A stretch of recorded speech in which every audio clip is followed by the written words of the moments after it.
Oke, bismillahirrahmanirrahim. Assalamualaikum warahmatullahi wabarakatuh teman-teman semua. Balik lagi bersama kami yaitu di Eksekutif Podcastnya para mahasiswa. Oke, pada episode kita kali ini kita kedatangan bintang tamu nih guys yang spesial banget.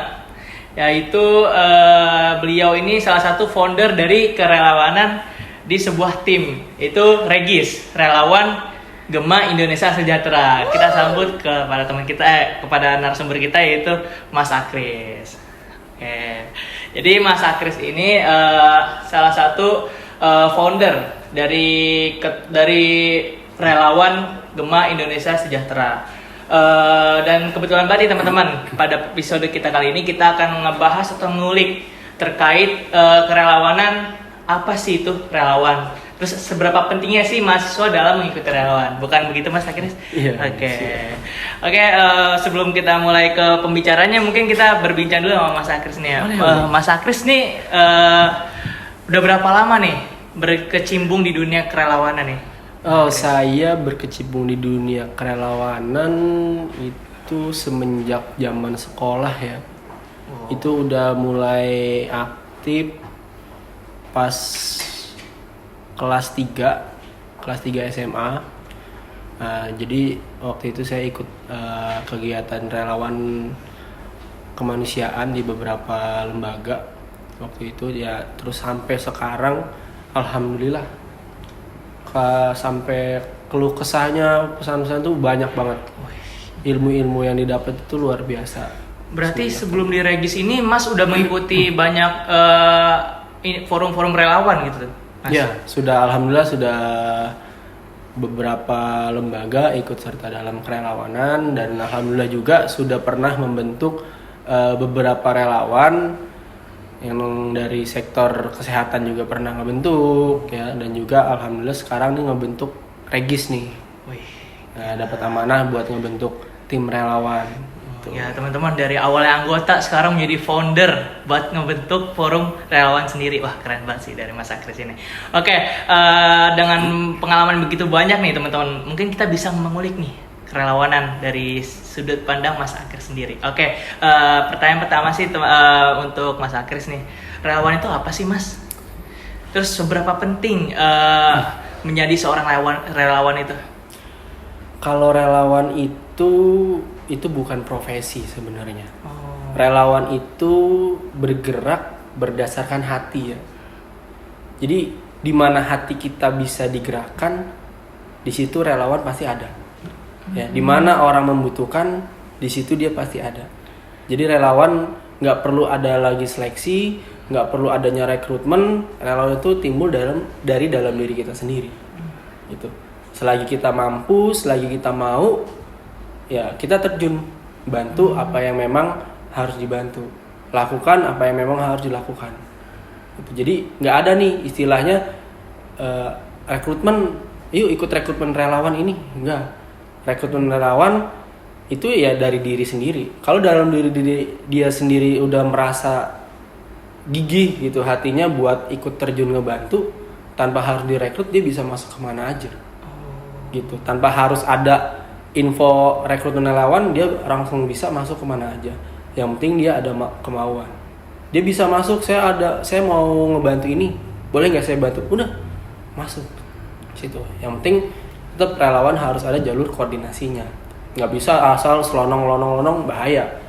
Nanti biasanya hal-hal seperti itu sering tuh terjadi ketika relawan sok jago udah datang ke kebencanaan.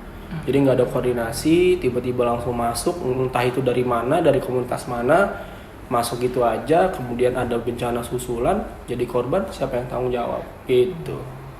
Berarti buat jadi relawan tuh nggak sekedar kayak, wah gue bisa nih langsung turun, enggak, tapi enggak. Ada ilmunya juga ya? Betul, ada ilmunya dan ada basicnya. Relawan itu nggak cuman basic sekedar ada kemauan, memang harus ada keahlian juga, gitu, ada kemampuan. Dia mampunya di mana? Dia ada basicnya, memang relawan untuk menghibur nih, gitu kan? Ya bisa ngebantu ketika ada kebencanaan, dia bisa ikut ke psikososial, gitu. Atau dia punya basic di dunia masak-masak nih, Bisa bantu ketika memang lagi ada musibah, ketika lagi ada kebencanaan, dia bisa masuk ke tim dapur ya Mas? Tim dapur, logistik gitu. Oh berarti emang banyak banget tuh dari fungsi relawan, terus pentingnya menjadi relawan itu ternyata sangat besar teman-teman.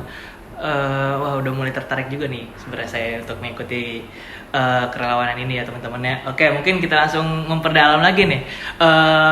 Idealnya Mas buat jadi relawan tuh kan karena kita lagi ngomong sama ini ya dalam lingkup mahasiswa ya.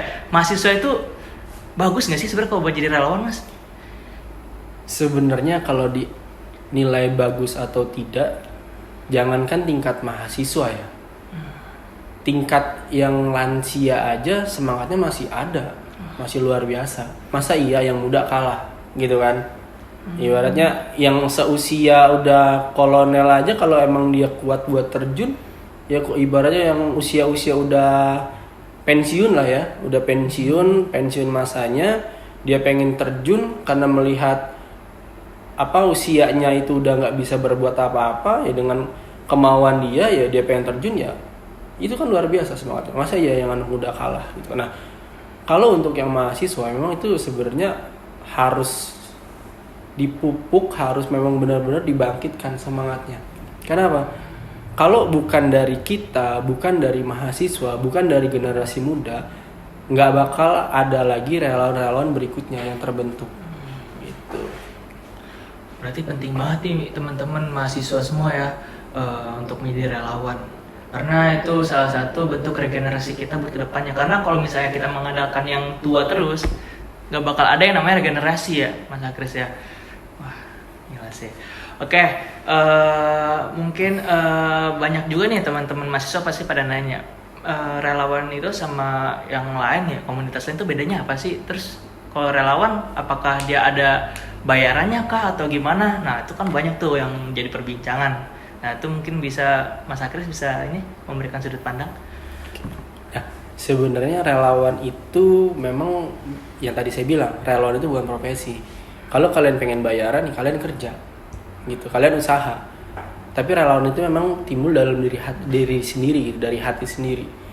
Ketika hati kalian udah tergerak, ya kan, mau dibayar mau enggak, kalau memang itu udah giroh kalian, udah semangat kalian, ya kenapa enggak gitu. Pasti kalian bakalan jalan aja terus gitu, walaupun itu enggak dibayar, ngebelain transport gitu. Saya pernah satu momen ngejalanin kegiatan banjir di satu daerah. Itu teman-teman kita nggak pernah minta untuk operasional, walaupun memang itu kita di bawah satu lembaga ya waktu itu. Di bawah satu lembaga kita nggak pernah minta operasional. Kita langsung tergerak dapat informasi, ada bencana di sini. Ayo jalan. Itu saya jalan sekitar hampir tengah malam, sekitar jam 11. Itu saya berangkat sama teman-teman. Patungan duit 50.000. Itu sampai berangkat ke sana. Nah, ketika di sono, udah kita langsung buka koordinasi tanpa adanya operasional dari lembaga. Kita ke sana menjadi penyambung lidah, kita infoin, kita udah dari sini nih, apa yang mau dijalankan. Kita sampaikan gitu ke lembaganya tersebut. Oh, ini yang mau disampaikan. Ya udah kita terima instruksi, kalau memang itu bisa kita jalankan ya jalankan gitu. Nah, sebenarnya kalau jadi relawan itu sendiri kalau basisnya komunitas ya, itu kita bisa fleksibel, cuman tetap fleksibel, tetap harus dalam koridor peraturan ya. Nggak boleh kita walaupun kita fleksibel bisa masuk kemana aja, seenaknya aja kita langsung ke zona merah misalkan, zona yang tidak direkomendasikan gitu kan. Jadi tetap harus ada koridornya, harus ada SOP-nya gitu. Jadi kita bisa masuk join ke lembaga lain misalkan, ke relawan eksternal gitu kan. Ataupun kalau kita relawan dari sebuah lembaga ya kita nunggu instruksi dari lembaga tersebut gitu. Tapi kalau memang instruksi tersebut belum ada, terus kita memang gironya sudah bergejolak nih, pengen jalan, ya udah jalan aja dulu. Jalan dulu pakai uang operasional sendiri, ya kan? Ntar tinggal disampaikan kita udah di sini. Ada berapa orang? Ya udah jelasin di sini ada 5 orang atau berapa. Kita sudah bangun posko koordinasi di sini. Sampaikan aja. Jadi memang ya kalau untuk dibayar atau tidaknya, kalau dibayar itu bisa dikatakan plus ya.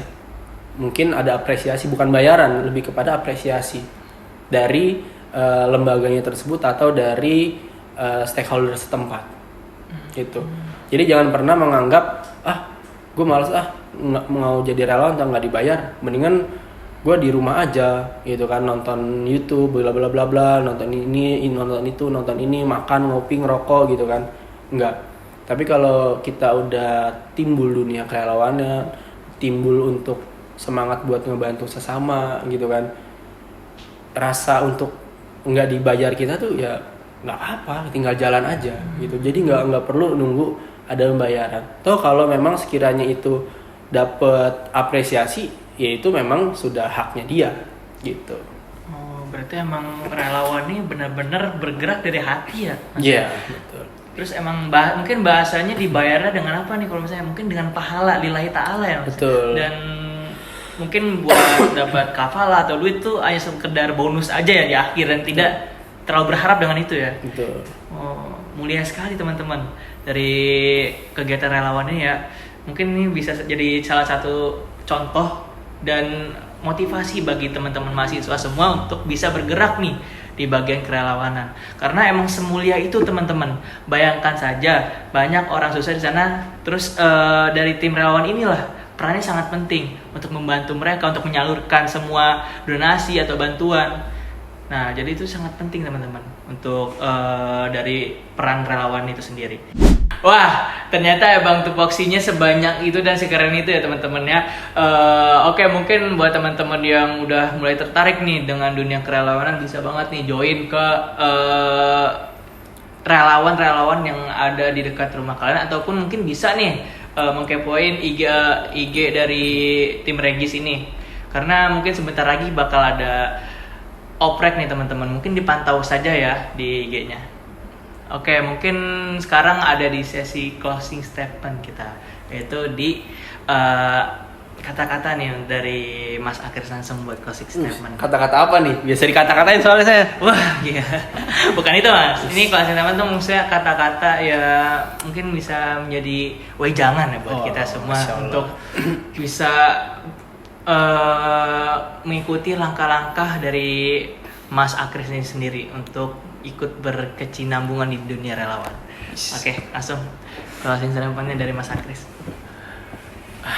Closing statement ya. Teruntuk buat teman-teman di luar sana yang masih seneng layah-leye, masih seneng ketawa tiwi, nongkrong tanpa peduli dengan kesedihan orang, kalian bisa gabung bareng relawan dimanapun berada.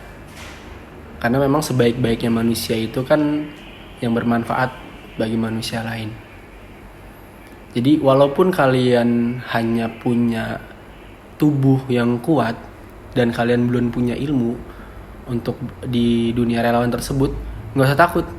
Kalian ikut aja, yang penting kalian punya kemauan. Semakin kalian banyak relasi, semakin bertambah ilmu kalian, semakin bertambah pengalaman kalian. Pentingnya jadi relawan itu adalah menambah relasi dan nambah ilmu pengetahuan. Pengetahuan bukan di bidang akademik aja, banyak. Ketika kalian lulus nanti, atau ketika kalian menghadapi dunia yang sesungguhnya, kalian gak bakalan nemu hanya sekedar ilmu akademik. Kalian bakal nemu ilmu-ilmu yang luar biasa lagi di luar sana. Maka dari itu, bangun anak muda, jangan terus-terusan terlelap. Kejar mimpi, jangan hanya berbaring meratapi mimpi. Sekian. Ya, mantap sekali ya. Gila, closing statement dari Mas Akris ini, wah. Mungkin sekarang saya yakin banget nih ya, pada teman-teman semua langsung tergerak nih hatinya ya untuk langsung buru-buru join di dunia relawan ini. Oke, mungkin itu saja episode kita pada kali ini ya. Mungkin terima kasih kepada Mas Akris yang udah dimintain waktunya ya, Mas. Makasih ya. Oke. Mungkin cukup sekian episode kita kali ini. Tetap stay tune ya, karena mungkin kita bakal ada banyak lagi episode yang lebih menarik. Terus tetap pantau di YouTube ataupun Instagram kita. Dan ingat yang dari bilang Mas Akris, wahai jiwa-jiwa muda, teruslah bergerak, bangkit, bikinlah progresan. Janganlah kalian bermalas-malasan dalam hidup ini ya, karena perlu kalian ingat, hidup itu hanya sekali teman-teman, dan itu harus dimanfaatkan oleh kita dengan sebaik-baiknya. Mungkin cukup sekian dari saya, kurang lebih yang mohon maaf. Wabillahi taufiq wal hidayah. Assalamualaikum warahmatullahi wabarakatuh. Hidup mahasiswa.